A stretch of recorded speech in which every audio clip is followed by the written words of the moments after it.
السلام عليكم ورحمة الله وبركاته. دمان وين السلامي أصحابتي دقالقة ميل ولبعد كسوغنتين واحد ليها جمعة وناكسن ما دام مالين جمعة أي تهي أصحابتا إسبوقنيان صاحب بدا أي إن بدن شقوين كي كنا سنيان يا رب أنا إذا لو ذاقو يعني مهمة دا أي إسكال هذا هاي صاحبتني ماذا وواح مهمة قفك بنا آدن كأه قف ولي وحولي أصحابتاسoo runtii uu jecel yahay inuu hadda jeer noloshiisa uu la qaato waqti badan uu la qaato haddaba waxaan rabaa inaad la wadaago waa kee saaxiibka dhabta ah ee xaqiiqiga waa kee nin shaacir wuxuu leeyahay inna akhaaka sidq man kana ma'aka wa man yadurru nafsuhu liyanfa'ak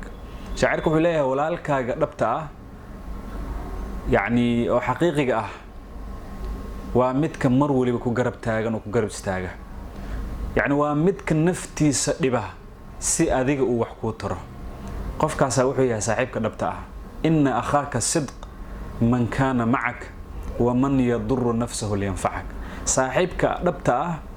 وامدك هاد إجركو قرب تاجن إسلام مركانه